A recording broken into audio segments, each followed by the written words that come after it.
Another video like this where I don't show my face in front of the camera, partially because I'm tired and I'm still in my PJs, which is also nudity. I'm naked right now. And because I look like a Mexican who wandered the local swap meet all day looking for whatever he or she can find in the hot sun. And trust me, that is never a good thing. So I apologize to the viewers for me not showing my face, but bear with me, since this video is kind of an opinion piece mostly, so here we go. So we got our newest Captain America Civil War trailer after how long? Probably a couple months, and I want to get my thoughts out of the way first before we get into why I'm making this video. And what did I think about the trailer? Well, yeah, I really liked it. Marvel understands how to market their movies, especially for a huge film like Captain America Civil War, where they feature about 85% of the Avengers lineup and marking the beginning of their phase 3. Just show us a couple of the good action scenes, but still making us question on what's going on plot-wise and why certain characters are fighting, so on and so forth, but keep this whole movie kind of a mystery. First off, I liked how they explored some of the side characters a bit more, like Scarlet Witch, who they clearly show when General Thunderbolt Ross brought up some of the events of Sokovia, reminding her of her now dead brother. Would be interesting to see how she would deal with literally having nothing left, and how she's able to overpower the Vision, which is crazy since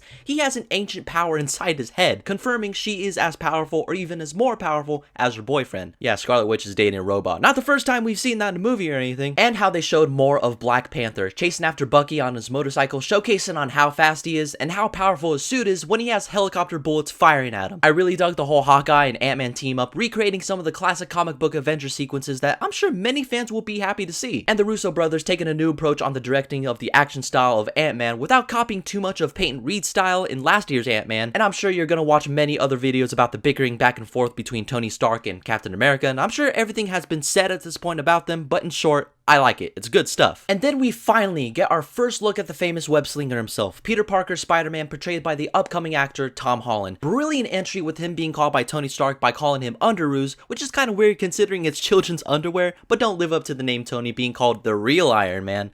Okay, now that was a bad joke. Which we now get to the part on why you guys are here to watch this video in the first place. Because first off, I like what I'm seeing so far of this new Spider-Man. His costume is almost identical, or basically identical to the 1960s animated Spider-Man that a lot of fans over the internet have created enormous amounts of memes out of. And I don't mind how he sounds either, because he's supposed to sound like a kid, because he's still in high school, and so on and so forth. But as much as I like the MCU handling Spider-Man so far, you also have to ask yourself, do we really need Spider-Man in the Marvel Cinematic Universe so early, or even at all? But before I get hate comments from all the Spidey fans, just hear me out on what I have to say. Reason as to why I question on how Spider-Man has to be in the Marvel Cinematic Universe, considering this whole franchise is one of the most successful franchises of all time. Do we need a character like Spider-Man to be among the rest of the characters who are being introduced to the first time on the big screen? Like Black Panther, for example. He was originally supposed to have his movie released in 2017, but because Spider-Man comes along, he is pushed back to 2018. Not too many people, besides comic book fans, know who Black Panther really is, but everybody knows who Peter Parker, aka Spider-Man, is. Maybe Tom Holland will do a face reveal and he's playing the Miles Morales version of Spider-Man.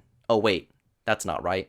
Tom Holland's hair is way longer. Now continuing on with the introduction of the characters. Doctor Strange, Captain Marvel, other characters being brought into Guardians of the Galaxy Volume 2, or even the Inhumans, which touch base on the supernatural elements of the MCU, all being pushed back because of Spider-Man, except for Doctor Strange, keeping that November 2016 release. An opportunity for the MCU to expand their universe in other dimensions and even further out into the cosmos. We all have to wait because a character we already know and seen rebooted for the official third time has to come into this universe. And trust me, I get why social media is blowing up, because they're like, oh, Spider-Man is among with the rest of the Avengers, Spider-Man is home, it's their favorite character, and I am in no way taking that moment away from them. And because apparently Spider-Man is a huge part of the Civil War comic as well, but since Disney took a huge chunk of it off anyway, like taking out characters like the Wolverine and the Punisher and so on, how come Spidey has to be the one they keep? Is it because he's the most popular, or the movie rights won't hand over Wolverine? Well, that's probably the case. But look, listen, I'm a person who likes being introduced to new things in this already successful franchise, and showing me a character that I have literally watched growing up as a small boy child doesn't get me even more excited. Seeing Tony Stark and Captain America bicker back and forth has already sold me and every single fan of the MCU and comic book fans wise,